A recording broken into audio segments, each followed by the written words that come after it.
Please pray with me. May the word be acceptable in your sight, O God, for you are our strength and our Redeemer. Amen. On the surface, Adam Kinzinger and I share little in common. He's an Air Force veteran, a conservative Republican, and a member of the U.S. House of Representatives, and he identifies as an evangelical Christian. In terms of policy, there's not much on which we would agree. Yet over the last several years, I have found myself deeply grateful for Kinzinger's courage in speaking out against the lies and the conspiracy theories that have gripped his party and our nation. My faith compels me to speak out, to stand up for truth, even in the face of opposition, Kinzinger has said in numerous interviews over the last several years. That willingness to speak truth in the face of so much resistance has made Kinzinger the consistent target of attacks from members of his own party. It's something to which he's grown accustomed. You come to expect this kind of thing in politics, he said. Still, it was shocking when he received a certified letter back in December from members of his own family condemning him for his statements and positions. In the letter, Kinzinger's relatives accused him of abandoning his faith and making a deal with the devil. They accused him of being an instrument of evil. Kinzinger chose not to respond to the letter, believing that it was best to avoid an all-out conflict with his family. But they were not deterred. Just a few weeks ago, they sent another certified letter, this time disowning him. Still, Kinzinger refuses to engage with them, believing that he's been true to the oath that he took to preserve, protect, and defend the Constitution, and most importantly, to his faith as a Christian. I've done what I believe was right, and I stand by it, he said. Doing the right thing often leads to an exercise in loneliness. History is filled with the stories of those who have stood up for what they believed to be right, only to be abandoned by those closest to them in their hour of trial. That's what we see foreshadowed in today's gospel reading from Mark. It's a passage that we've read in one way or another now 3 times during the course of this year. First, it was to commemorate the baptism of Jesus, and then it was the beginning of Jesus' ministry and the calling of the first disciples, and now it's to mark the beginning of our own Lenten journey of 40 days in the wilderness of struggle. This passage haunts us as we move through the Gospel of Mark, and it will come back to confront us once again as we move into those final hours of Jesus' life, as all of those closest to him will abandon him in those moments. Jesus will face his death alone. These verses remind all of us that the struggle to be in right relationship with God often leaves us at odds with those around us.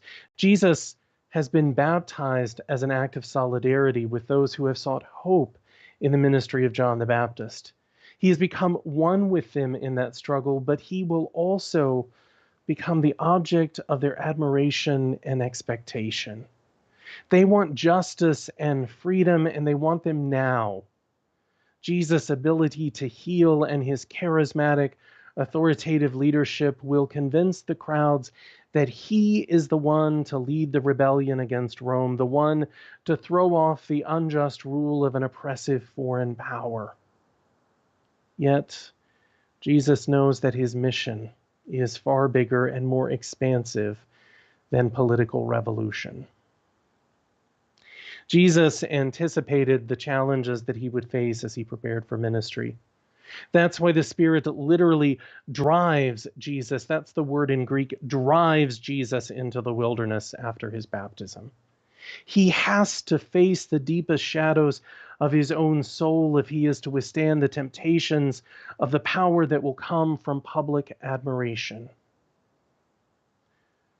Mark's narrative of the temptation is sparse, much like the desert in which Jesus contends with those questions of identity and doubt, but it reminds us that the struggle to embrace who we are and to follow the way of God is often a very lonely and painful experience.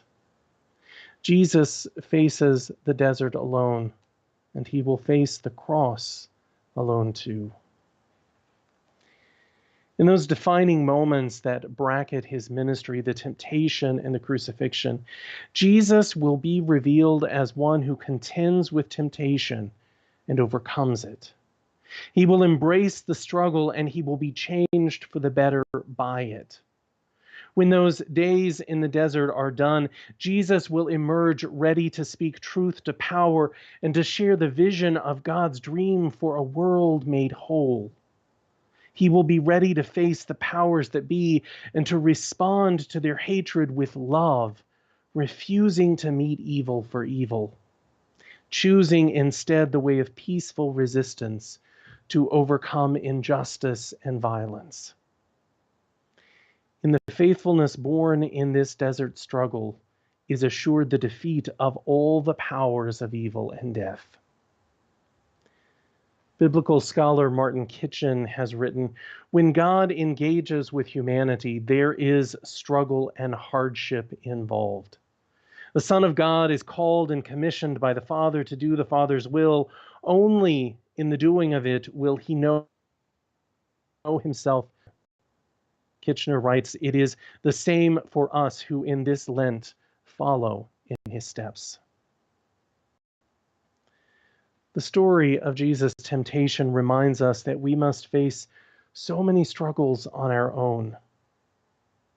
Even when we do, there is, however, a community born of struggle, born through contending with the question of how to be faithful to the way and will of God in the face of so much opposition within and around us.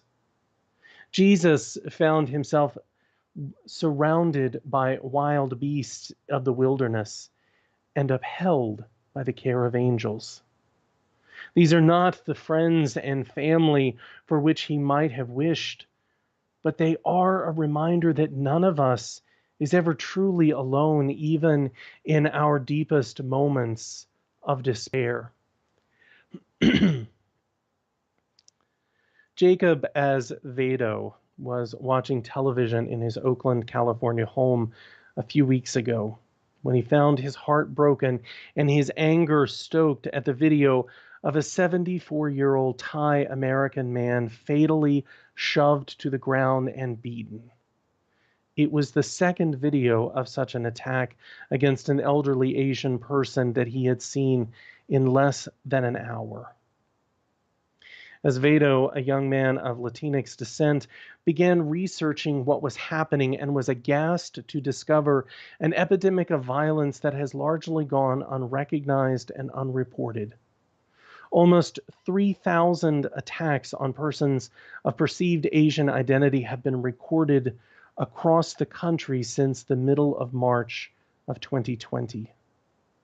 When he realized the scope of the situation, Azevedo made up his mind to do something. He quickly posted on social media that he was willing to escort anyone who felt unsafe. I wasn't intending to be a kind of vigilante, the 26-year-old said. I just wanted to offer people some kind of comfort.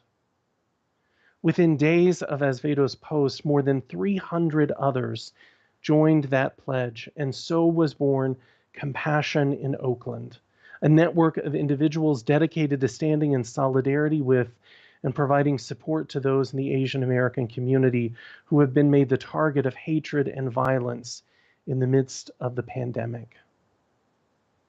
This is important because this community needs healing, as Azevedo said. There's a lot of racial tensions going on because of the previous president's rhetoric, but in general, our communities need healing. This is an issue that's been ongoing for a while. What started as the effort of one person to reach out to those who often felt abandoned and the target of hatred has enveloped and is now transforming an entire community. All of us need to come together if we hope to make this a safer community in the years to come, as Vado said. Jacob, as Vado, embraced the struggle and faced the loneliness that comes from standing alone against the challenges of his world. And yet he found himself surrounded by a community of individuals who shared his despair and anger and his commitment to make things better. Together, they are overcoming ignorance and hatred and violence with love. There are so many struggles in our world today, and so often we feel alone in the midst of them, especially in the middle of this pandemic.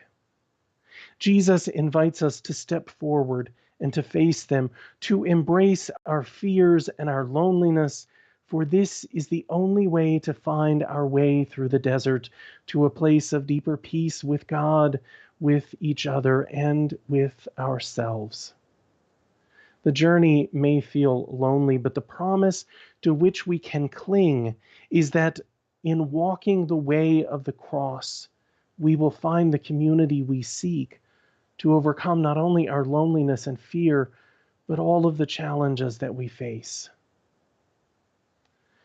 The words from Genesis today remind us that God has known the struggles that we face and contended with the challenges to overcome the powers of evil in this world. God has promised an enduring presence with all who are willing to share that struggle. The words of Genesis remind us that the very beauty of nature itself testifies to that constant, strengthening presence of God in the face of all opposition. The writer of 1 Peter reminds us that Jesus suffered in us, through us, with us, and for us, embracing the isolation and the loneliness of standing against injustice, hatred, and violence. His faithfulness has overcome the powers of evil, and the resurrection stands as a promise of hope for all who would embrace the way of suffering to overcome injustice. As we embark on this Lenten journey, may we have the courage to embrace the struggles that we face, to contend with the injustices of our world, even as we so often face isolation and loneliness in doing so. The good news of the gospel is that we are never truly alone, no matter the despair we might feel, for there is a community of resistance and hope that is born of the struggle. And that solidarity can and will overcome every evil that we face. Amen.